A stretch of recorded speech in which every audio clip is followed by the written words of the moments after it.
Hello guys and welcome to the 5th Eurovision Hub Podcast with me, Miceal. And me, Louis. Now, if this is your first time listening or watching the podcast, hello and welcome.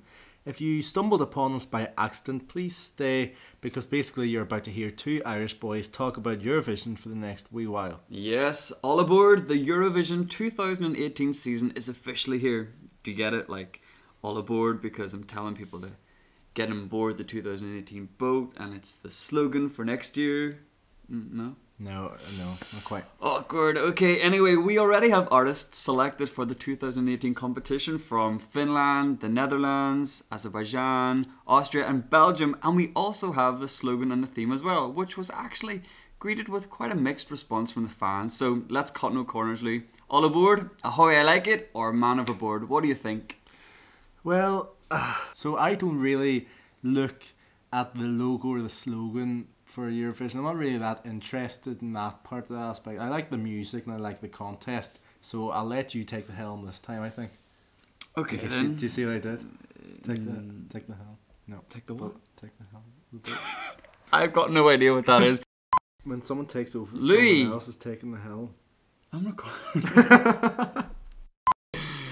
Anyway, I think what most people aren't getting with the theme and logo this year is that the logo isn't actually just one single image like it has been in the previous years, but instead it's built up of a series of images built around this central shell idea.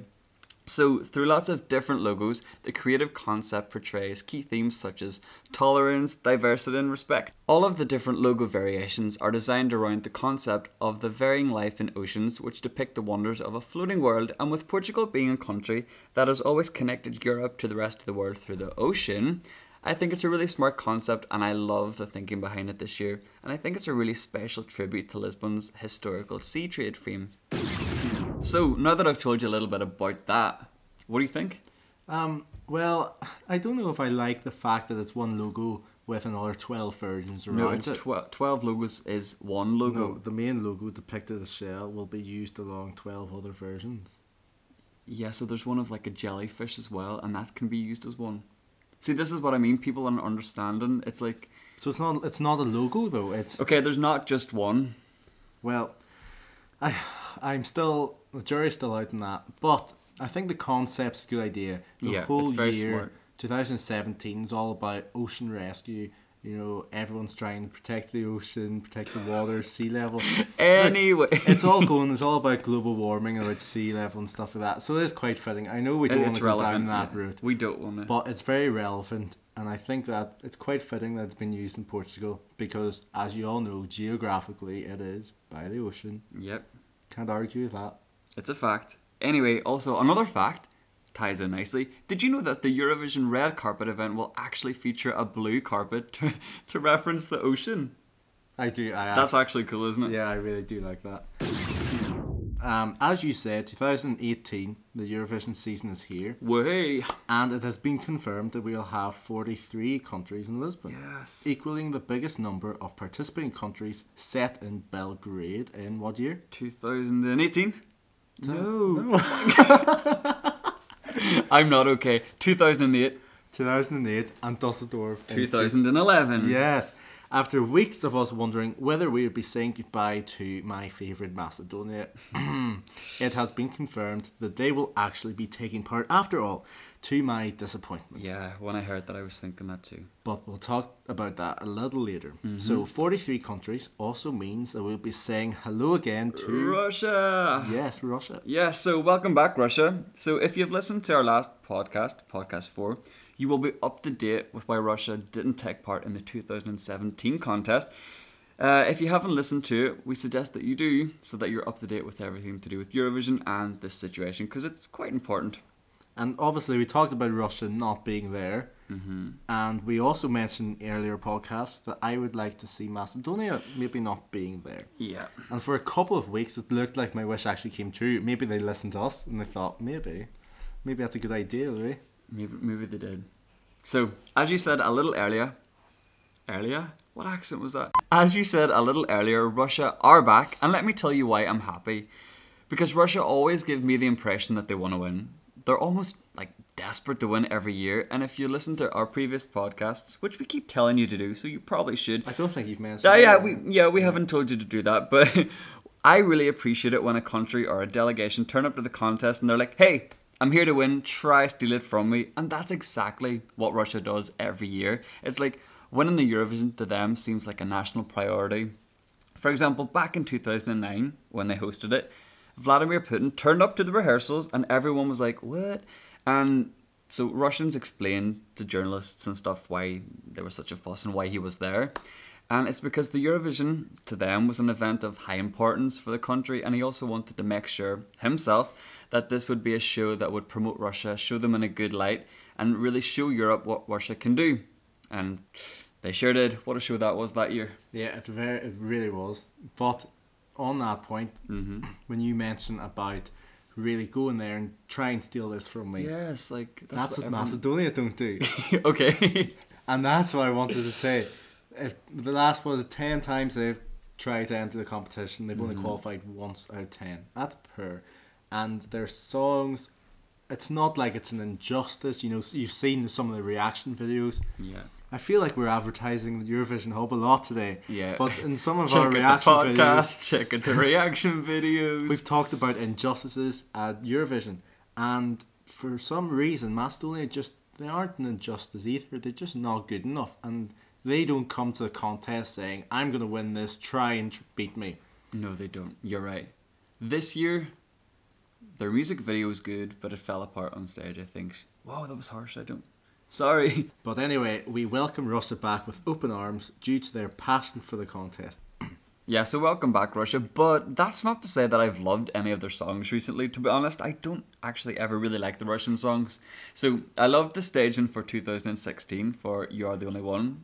But the song itself was quite dated, quite cheesy. I remember seeing it and I was like, whoa, visually this is really, really cool. And of course you can see the reactors for the reaction video. Also, you can see that they just loved it. They were captivated by it. And I think that's what distracted people, because the song was actually really cheesy and a bit cringe. I think that's really interesting that you want Russia back because of their passion and why they want to win, even though they're not actually that good. Yeah. Whereas I don't really care if they want to win or not. If they're not good enough, I don't want them there. It's quite cool. God loves a trier. I love a trier. That is actually quite interesting. I want Russia back because they want to win, even if they don't produce stuff I like. You just want them to produce stuff you like, even if they don't want to win, right? Yep. So how much are you loving our reaction videos and the reactors? I honestly can never wait until they come out. No, I'm actually the same. Every Sunday, I'm like, okay, when is they coming out? I just love how straight to the point and how honest these guys are. Like, because when it started, I was like, oh, they're just going to be like really positive about everything, but not these guys. Songs come on and you can tell, especially Luke from the UK, his faces are just like, he looks disgusted by some songs. I think it was Javine Touch My Fire. I watched on the World Music Genre reaction video and he's just like not happy. So yeah, that's a good one. But I must say, with all of Luke's reactions, we're quite similar in a lot of things, Luke and I. You and Luke? Yeah, but a lot of times we disagree. Shout out to Luke. So, hi Luke. he always says, oh, I agree, yes. We had a wee argument on Twitter. Oh, Twitter beef. I've already given out about... Have you had a Twitter war with Luke? I have. Back in one of the earlier podcasts, it said that Euphoria really shouldn't have won. Maybe the Russian grannies should have. I don't think it was only Luke that disagreed with you. No, I had a true. few messages from my friends who listened to the podcast and they said, so yeah, I liked your podcast, very good, but me and Louis need to have words. Not me, but them and you. So nobody likes me. Oh, sorry guys, I'll just pretend to love everyone. No, this is good, but the reactors, like, what's been your favourite video so far? I think probably my favourite, actually my definite favourite, is the best 2017 one. Such a good one. All the songs are still really there in my memory, and it's so fresh and they're all reacting. Sometimes it's the first time they've seen them. That's what I like about it, because a lot of them have never seen the songs before, but equally you get that contrast when you see fans like Leonie or Louis Miceal or Greek in the City or Bailey, you know, like, it's such a good contrast. But you know what I actually love the most? Lars. And he just dances with his arms and he flings them about, and it's great. And That's the feeling. If you wanted to try and describe Eurovision without words and only in hand movements or You arm need a movements, gif of Lars. that is him. But you know who also gives it a lot? Chris Greek in the City. He's like, yo, get it. Have you got a favourite Reactor? That has to be Lars, hasn't it? Is Lars your favourite? Lars is only in one though. Yeah, but he's still my favourite. Get Lars back. No, I think my favourite has to be Arnie. My mum loves Arnie. Oh, well, there you are. No, but Arnie just says things how they are, and I agree with him most of the times. And he enjoys it. He disagrees with a lot of things. He's not afraid to voice his opinion, just like myself. No, you know, sorry to interrupt, I love that he loves fireworks. Do you know, like, every time there's, like, pyros, and do you know the Azerbaijan song, Always on My Mind? Yeah. He started being like, fireworks are great. Yeah. That's good. But actually, I think I love them all. I think I can't choose. I like them all. Can I just talk about Hiltz? I don't think Hiltz realizes how hilarious she is. Like, I've seen a few people on Instagram and YouTube writing in the comments like they love Hiltz. I'm also part of the fan club. Like, I'm about her. I think she's just so funny. Can we call her Hilarious Hiltz? That's really cool. We can call her Hilarious Hiltz. But no, it's so hard to choose a favourite because all the reactors are actually so good, and I'm so excited to see them. Like the future videos. So every second Sunday on our YouTube channel and on our website. So remember to check it out. So before recording this podcast, the stage for the 2018 contest was revealed, and if you're an avid fan of the contest, you will have had the Eurovision Song Contest email you like they did with me. But if you're Louis here, you haven't done that. But that's okay because you have your reasons. You prefer to see the spectacle on the night, or like, I get that. That's cool. But you actually haven't seen the stage. Yeah. So we're gonna do like a live reaction. Oh. Are you ready? Yeah. So you ready? 1, 2, 3. I don't know. It's a bit weird. Have you ever seen? It's a TV show on Netflix called Stranger Things. It's something. It's something about Do you mean that. like the lights, It's the lights coming down, and it's. I know they're kind of circles, but they just look like arms or tentacles or some sort. But this looks like tentacles, dude. Well, it's under the sea. I don't know. It's just so kind of under the sea. Well, what's it? I love it supposed this to be? part. It's like the left. You can see this is coming into the audience. The audience are in like the first part, but I think it's pretty cool. So basically, the stage for the 2018 contest is inspired by the hull of a ship and reflects Portugal's history and culture. It has been designed by Florian Vider. I'm sorry if I pronounced your name wrong, who was responsible for the 2017 stage in Kiev. So he explained that the stage for the contest has been inspired by 4 key points linked to Portugal's culture and history: navigation, the sea, the ships, and the maps. So, as with the logos and the slogan for the contest in 2018, the stage design draws the inspiration of Portugal's history and of the ocean very well, I think.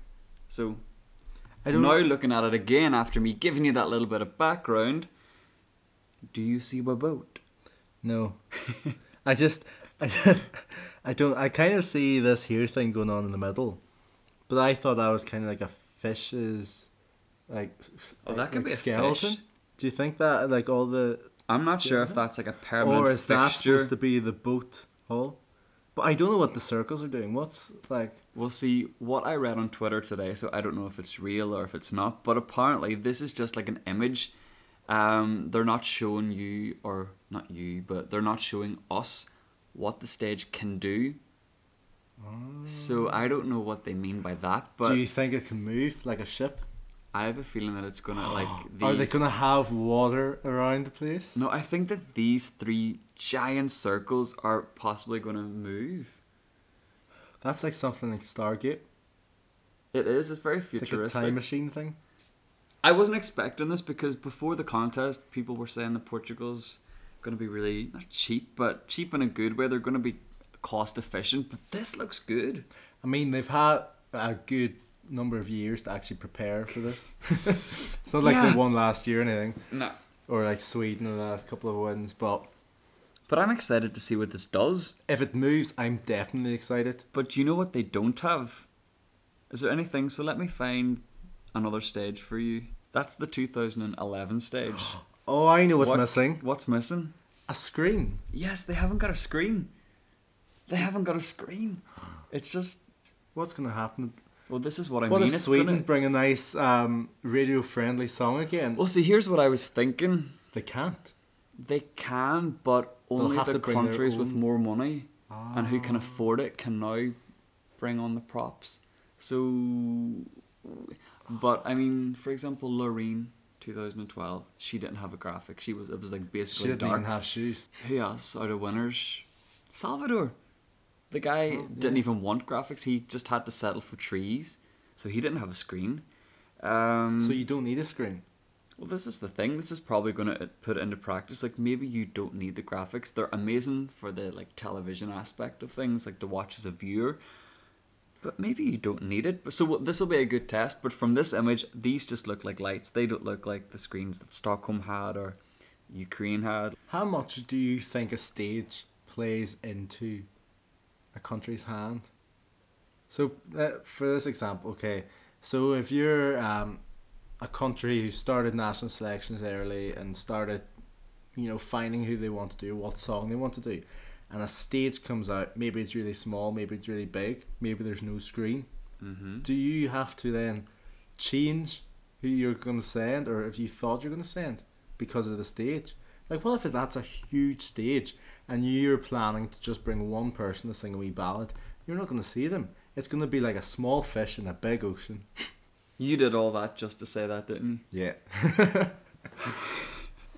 But do you know what I mean? I know what you mean. These stages are huge. Like, they really are huge. But it didn't do Salvador any But like... he was out the front. But Yeah, but I mean, he's at the centre of the big... Well, Jamala as well. She was by herself, and all she had was the tree exploding behind her. You know what I mean? It'll be really interesting because a lot of people, especially, I keep talking about the reactions, but the reactors, try that again. The reactors noticed that the graphics from, example, Russia or any other countries really make a performance, and I think it was Noosh said, well, that's another thing the countries have to start thinking about if you want to even try place in the top 5 or top 10 is your graphics. And now Portugal's going against the tide. And oh, you just wanted to say that. Oh, I didn't even realise. Oh yeah. Oh, so many puns. No, but I like this idea. I think it's cool. When I first saw it, I was like, jeez. I just really hope it moves. I'd love to see it move. Let's see. Anyway. But thumbs up or thumbs down for you? Thumbs up. Yeah, I'm going to give it a thumbs up as well. Good job. Okay, so it's now time for the part of the show that we like to call... Guess the intro.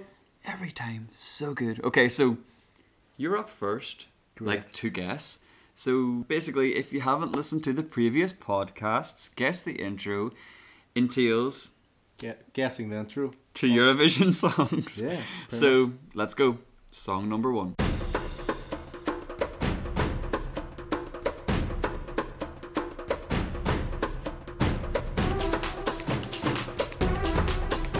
Damn, I wanted to just keep that one going. So did I. It's like, what do you call that bongo song? Oh, it's just called like bongo. It's like it's not bongo, called bongo. But what is this? But that is Belgium of some year. Yeah. I remember Belgium did, but I don't know what it's called. And it was before Helena. So I'm gonna guess 2004. Oh, you lucky sod. That was Belgium 2004. Great. Look at me. Oh, I'm gonna try to catch you out. Okay, song 2.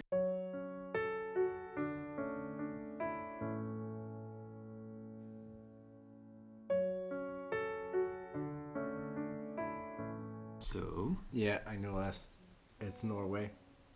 2014. Okay, somebody's got a little bit of competition. Okay, I see you. Because that CD was in my car. Okay then, so my next one is song 3. Perdón si no supe decir que lo eras. Personal favourite of mine. I haven't said that before. But it is. I remember hearing it. It was in Eurovision once. It's a song. I can't remember what it was. but she sang in Spanish, so I'm guessing it's, well, it could be a couple of Look at countries as well. you getting the feelers out. But I feel like it will be Spain, but I just can't remember what year it was. Your favourite year? 2012. Yep.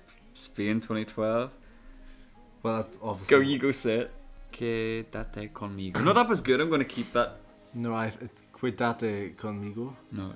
Quédate conmigo. Quédate conmigo.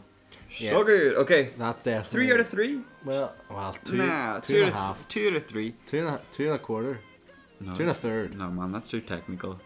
2 out of 3. 2 and a half. 2.5. Okay, my turn.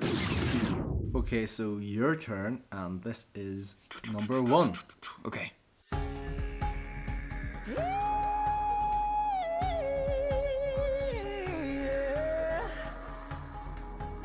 I'm keeping a smile on my mind. Every day.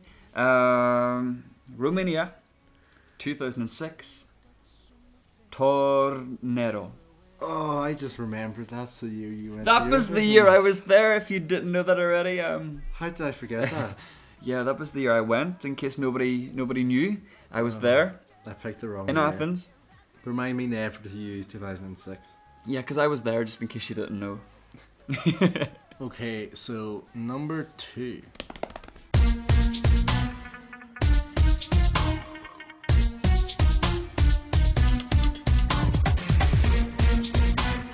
Do do do do do do do do do. I really like this song. To be fair, I just Really like this song. I just like this because I wanted to hear it. You probably know it. I do know this. Take my heart, Carry Me in Your Dreams. Is it? Yeah. Albania 2009. And can we just watch the? Can we just video- play the the- whole song? She had that guy with the blue suit. What was he? Someone from the ocean. Tumbleweed. Okay, so to win. Yes, because you got 3-2. Huh? Well, you got 2 out of 3. I got and two- I've I got two 2 out and a of half. th- so I'm still beating you. So you need to get half of this right to beat me. Bring it on. I run the path, I've hit the wall. I'm the one who rose and fall. First of all, did you like this song? For the countries, it's Czech Republic, by the way. And yes, it's good for them. But if Sweden sent it, I wouldn't be happy. But that's another topic for another day. That's a huge Isn't that a topic. good one? So for the Czech Republic, this is good. It got through for the first time for them. This is I Stand. I don't know the singer, but I can tell you that she has a big dramatic takedown of her hair, and there's wind machines in What year? 2016. Okay. Yeah, well done. Oh yeah! 3 to 2.5, you win. Who? Me Yeah, again? yeah. How many times that? Yeah, this is that. We need a new game. Does anybody have a suggestion for a new game? I think our next podcast should just consist of games related to Eurovision. We've had a few heavy podcasts. Yeah, we can do that. The end of podcast 5, everybody. Thanks for listening. Yeah, thanks guys. Okay, yes guys, and don't forget to check out our reaction videos, which are out every 2 weeks. And the other 2 weeks we have our podcasts. Check it out on our YouTube channel, search Eurovision Hub, or check them out on our website, www.eurovisionhub.com. Bye guys. Bye.